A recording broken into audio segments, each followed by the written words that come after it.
दिल्ली में जो बुलडोजर नीति चल रही है, ये अतिक्रमण के ऊपर प्रहार है या सौंदर्यकरण किया जा रहा है?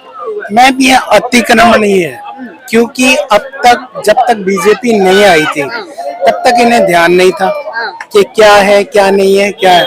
और जब आम आदमी की पार्टी थी, उन्होंने सबको रोजी रोजगार के लिए वो सारा दिया। बीजेपी आई, बीजेपी ने सबको साफ कर दिया। आपने उसको सबको साफ किया, आपने उनको रोजी रोटी दी। एक ग्राउंड लेवल का आदमी वो कहाँ जाए? वो डेली वेजेस है, वो डेली कमाता है और डेली खाता है। और आपने उनको बिल्कुल ही सफाया कर दिया। सदर बाजार आपने साफ कर दिया, सरोजनी नगर आपने साफ कर दिया। इन लोगों को कुछ आपने सब्स्टिट्यूट दिया? नहीं दिया। और जब से बीजेपी यहाँ पर दिल्ली के अंदर आई, तब से मतलब हिंदुस्तान के अंदर ही आई, सेंट्रल गवर्नमेंट में आई, तभी से क्यों हिंदू और मोमडन्स का ये मैजिक चल गया।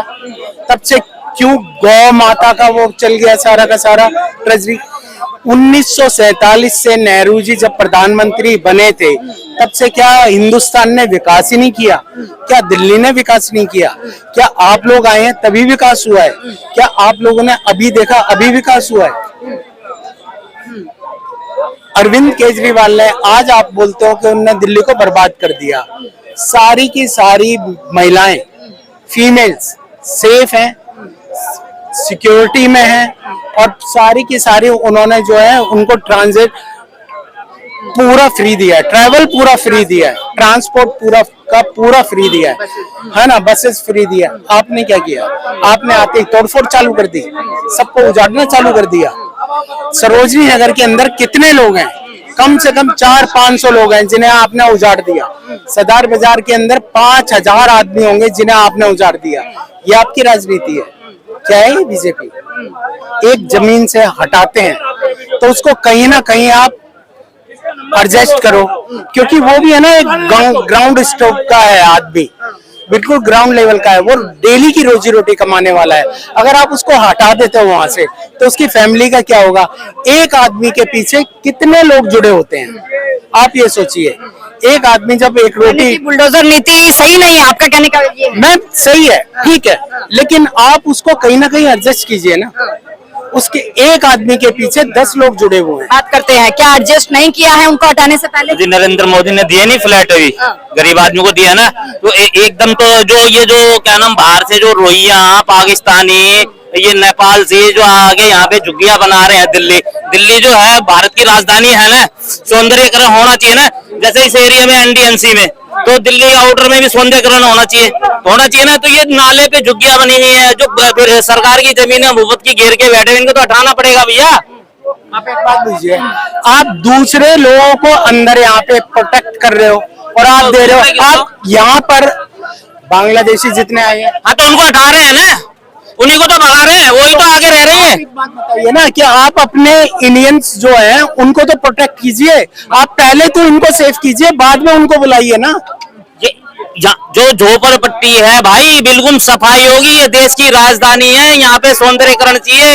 ये तुम क्या बना रहे हो यहाँ पे? इसको स्लम बनाओगे क्या? नहीं, स्लम तो नहीं बनाएंगे,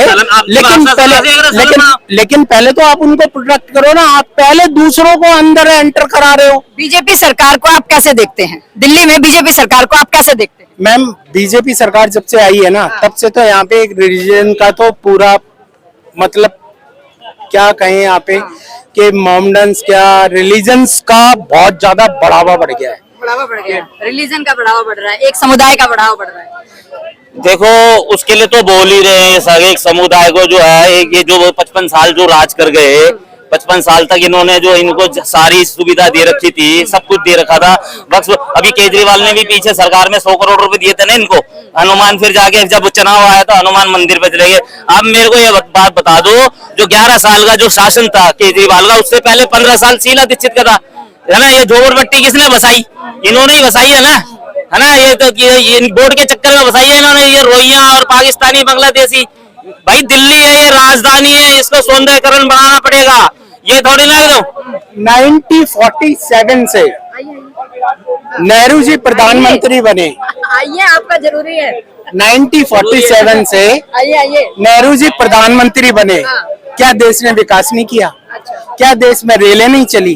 क्या देश में सौंदर्यकरण नहीं हुआ?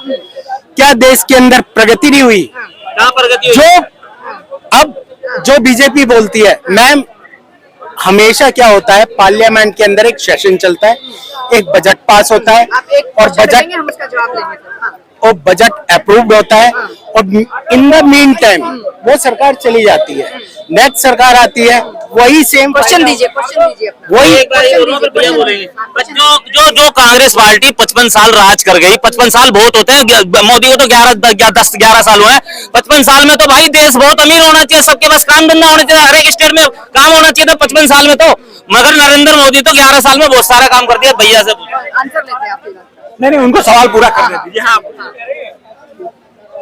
अटल बिहारी वाजपेयी जी ने, आप गूगल सर्च कर लीजिएगा, उसके अंदर उन्होंने एक स्टेटमेंट दी थी। उन्होंने ये कहा था कि नेहरू जी ने कहा था कि अटल जी एक दिन आप देश के प्रधानमंत्री बनेंगे। उन्होंने कांग्रेस की बुराई नहीं करी, उन्होंने ये कहा था कि ये देश रहना चाहिए, देश का करिए, क्वेश्चन पूरा करिए। देश का क्या बोले आपको, आंसर ले लें अब हम। हाँ, आपको समझ में आ गया होगा क्वेश्चन तो।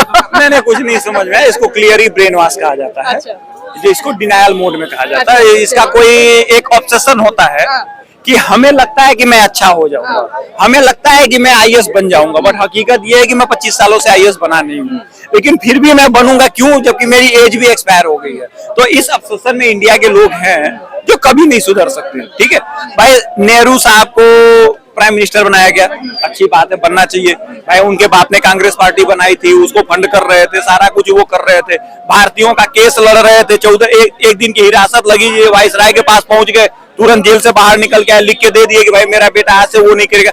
भाई इस देश में नॉन कॉपरेशन मूवमेंट चलाने वाला हीरो होता है, 2 लाइफ टाइम का सजा जिसको मिलती है उसको गद्दार, उसको माफी वीर बोला जाता है। तो इस देश के जो सॉफ्टवेयर है ना, वो अपडेट बड़े गजब ढंग से हुआ है। ये भी फ्रीडम की लड़ाई लड़ रहे हैं, मैं भी फ्रीडम की लड़ाई लड़ रहा हूँ।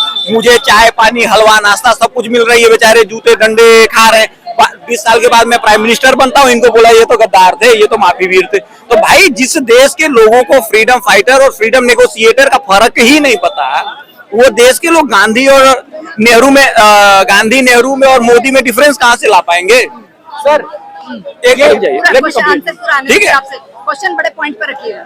ठीक है, तो पहले हमें ये समझना होगा कि हमें आजादी दिलाई किसने, हमें आजादी क्यों मिली। भैया गांधी जी से शुरू करते हैं। मैं फॉरेन में रहा हूँ, पढ़ा लिखा, एजुकेशन मेरी सब कुछ है। ठीक है, ये मुझे मालूम है कि मैं किसी ऐसी कंट्री में हूँ जहाँ पे मेरा फेस उनके साथ मैच नहीं करता। वहाँ की पब्लिक मुझे पेपर के हिसाब से, मैं पेपर के हिसाब से सिटीजन होता हूँ, बाई फेस में सिटीजन नहीं होता हूँ, बाई फेस में इंडियन सिटीजन होता हूँ। ठीक है, तो वो डिस्क्रिमिनेशन फेस करना ही पड़ता है, ये एक्सेप्टेड है 100%। और ये गांधी जी बोलते जो अंग्रेजों के रेड क्रॉस के लिए उनके सैनिकों को खून डोनेट कर रहे थे, काम कर रहे थे, उनको वहां से इंडिया लाया गया। अरे भाई भारत में फ्रीडम प्रेस जो है वो ब्रिटिश गवर्नमेंट के अधीन था, तो इनके कारनामों की लिस्ट कैसे भारत में छप गई? मतलब एक जगह कोई इंडियन भारत का विरोध कर रहा है, अंग्रेजों का विरोध, उसको इंडिया में हीरो बना के पेश किया जा रहा है। भाई साउथ अफ्रीका में तो उनको पूछता नहीं कोई, ये यहाँ पे आते हैं, सबसे पहला इनका कारनामा ये 10 दिन दिल्ली से बंबई घूमते हैं, उसके बाद चले जाते हैं वो पुणे क्या था जहाँ पे नील आंदोलन चल रहा था। इनके नाम पे लोग पेपर पढ़ के, क्योंकि हमारे यहाँ ब्रेन वॉशिंग है, तो पेपर में हमारा मसीहा आ गया, जाके नील आंदोलन खत्म कर गया। इस देश के मेरे पूरी एकेडमिया से सवाल है, आप प्रूफ कर दीजिए कि गांधी ने नील आंदोलन क्यों खत्म कर दिया था जब ब्रिटिश की सारी फैक्ट्री बंद हो गई थी। तो किसी के पास जवाब नहीं है। उसके बाद आता है खिलाफत मूवमेंट, उसके बाद गांधी जी मुसलमानों के साथ खड़े हो जाते हैं। आगे आ जाइए, मोपला का नरसंहार होता है, स्वामी श्रद्धानंद को गोली मारने वाला अब्दुल राशिद लेके अपने पास बैठा लेते हैं, फिर कहते हैं भाई इसको जो गोली मारेगा वो